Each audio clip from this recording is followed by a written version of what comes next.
I had worked for nearly 5 minutes when I heard a shout, and suddenly there were people all around me.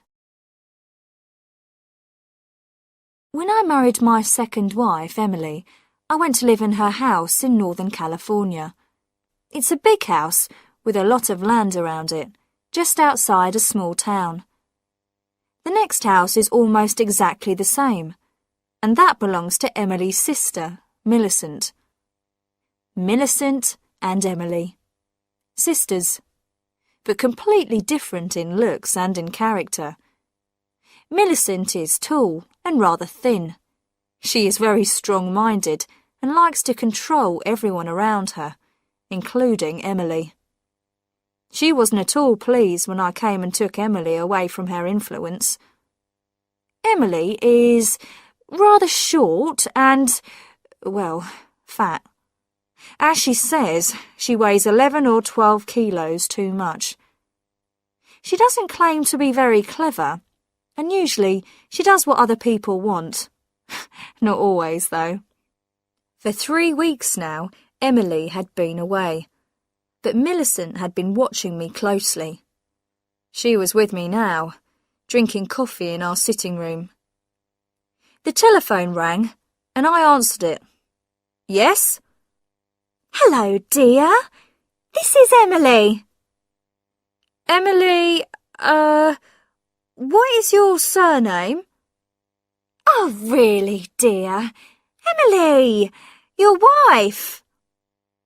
I'm sorry, you must have a wrong number. I put the telephone down. Millicent was watching me. You look as white as a sheet. You seem frightened, shocked. Who telephoned? It was a wrong number. Millicent drank some coffee. Oh, Albert, I thought I saw Emily in town yesterday, but that's not possible. Of course it's not. Emily is in San Francisco. Yes, but where in San Francisco? She didn't say. She's visiting friends. Emily doesn't have any friends in San Francisco. I know all her friends. When will she be back? She wasn't sure when it would be. I've heard, Albert, that your first wife died in a boating accident. She fell out of the boat and died in the water? I'm afraid so. She couldn't swim. And you were the only witness to the accident? I believe so. No one else ever came forward. Did she leave you any money, Albert? That's nothing to do with you, Millicent. In fact, Cynthia had $50,000 of life insurance and 1 sailing boat. Poor Cynthia. She had taken her boat out alone that day. I had seen the accident from the boat club and rushed out in another boat, but it was too late to save her. Millicent finished her coffee and left. When she had gone, I went for a walk through the woods behind the house. I walked to an open space between the trees, which had a little stream running through it. How peaceful it was here. Quiet. A place to rest. I had been coming here often in the last few days.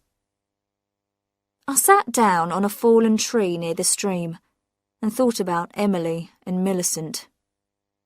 Their houses and land were very similar, so you would expect them to be equally rich. But this was not the situation, as I discovered after my marriage. Emily owned her house and the land around it, but she could not afford to employ people to look after them. Millicent, on the other hand, employed a lot of people in her house, and even a lawyer to look after her money. She must have $1 million at least. On Tuesday afternoons, I usually go to the supermarket in town. Today, in the car park, I saw a small, rather fat woman across the street walking away from me. She wore a purple dress and a brown hat. It was the 4th time I'd seen her in the last 10 days. I hurried across the street. She turned the corner and I started to run. When I reached the corner, she was nowhere in sight. I was standing there when a car stopped beside me. It was Millicent. "What are you doing, Albert? I saw you running. I've never seen you run before." "Oh, I was just taking a little exercise." I was still breathing hard as I walked back to the supermarket. The next morning, when I returned from my walk to the stream, I found Millicent in the sitting room, pouring some coffee for herself. "I've been in the bedroom, looking at Emily's clothes," Millicent said. "I didn't see anything missing." "Why should anything be missing? Has there been a thief in the house?" "Don't tell me that Emily went off to stay with friends in San Francisco without any luggage." She had luggage, though not very much. "What was she wearing when she left?" "I don't remember," I said. That evening, as I prepared for bed, I looked inside Emily's cupboard. What could be done with her clothes? Perhaps I should give some away. I woke up at 2 in the morning. Bright moonlight was shining on my face. I dressed and went out to the hut in the garden. I needed something for digging a hole. I chose a spade with a long handle, put it on my shoulder, and began walking towards the stream. I was nearly there when I stopped. I shook my head slowly and returned to the hut. I put the spade away and went to bed. The next morning, Millicent came to see me while I was having breakfast. She brought in the Morning Post, which had just come. It included one small blue envelope addressed to me. The writing seemed familiar. The postmark was our local town. I opened the envelope and pulled out a sheet of paper. "Dear Albert, I miss you so very much. I shall return home soon, Albert. Soon. Emily." I put the letter and the envelope into my pocket. "Well?" Millicent asked. "I thought I recognised Emily's writing on the envelope. Did she say when she'll be back?" "That is not Emily's writing. It's a letter from my aunt in Chicago." "I didn't know you had an aunt in Chicago." "Don't worry, Millicent. I do have an aunt in Chicago." That night, I was in bed, but awake, when the telephone beside my bed rang.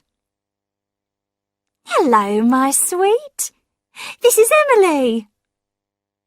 "You are not Emily.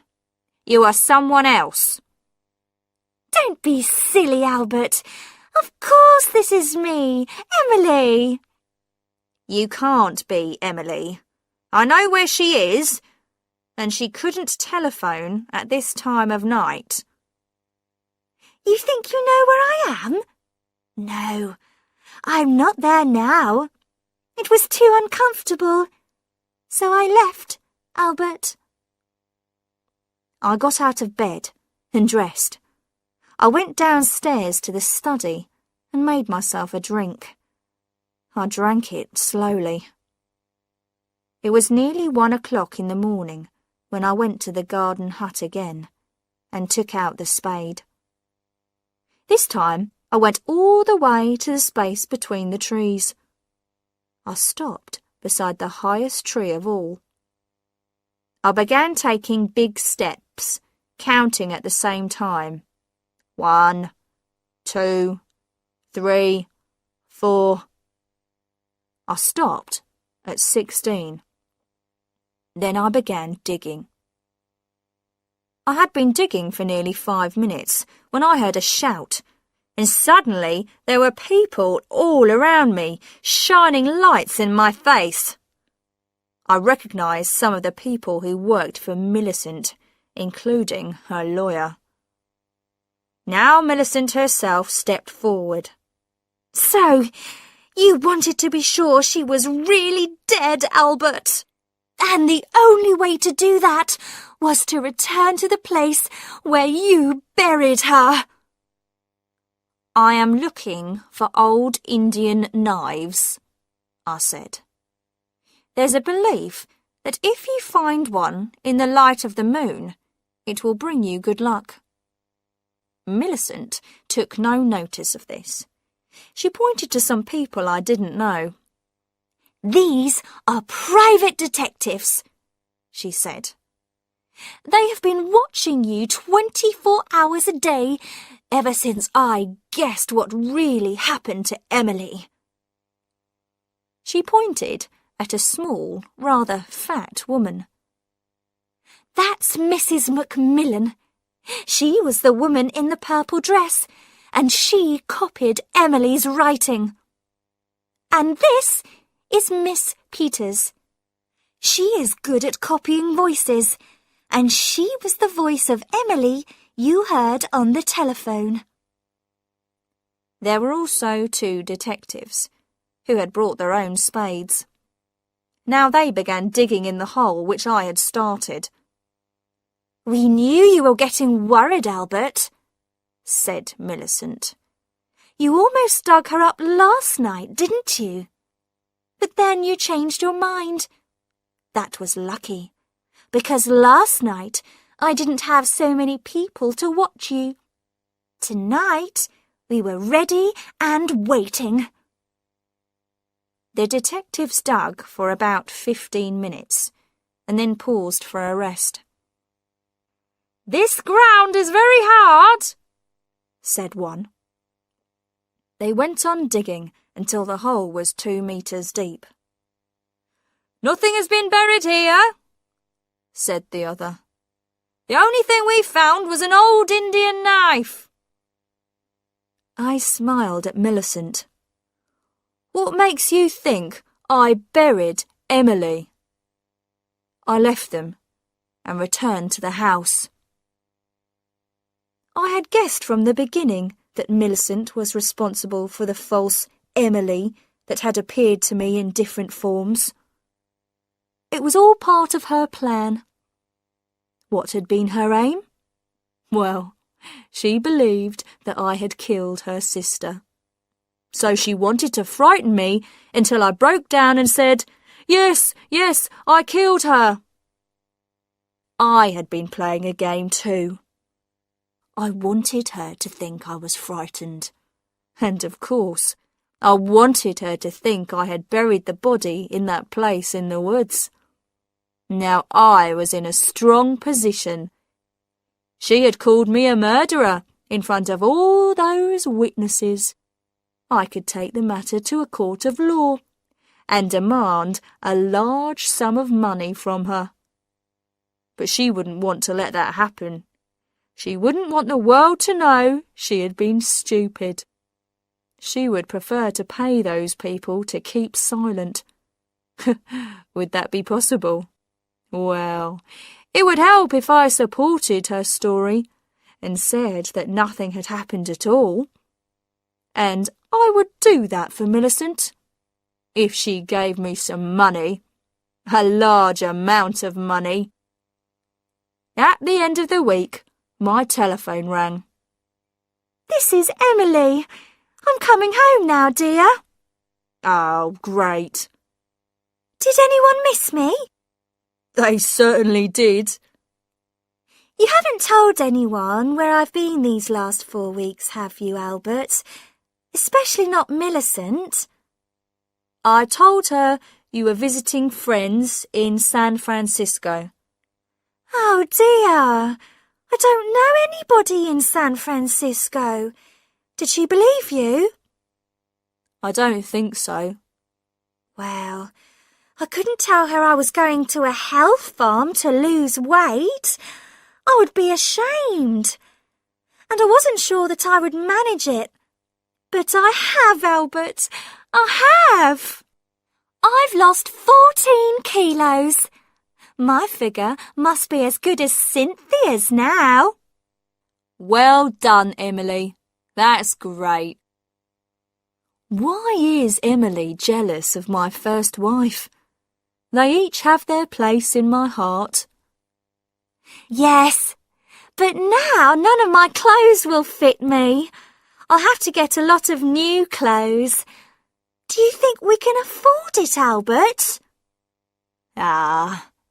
We can now, with some help from Millicent.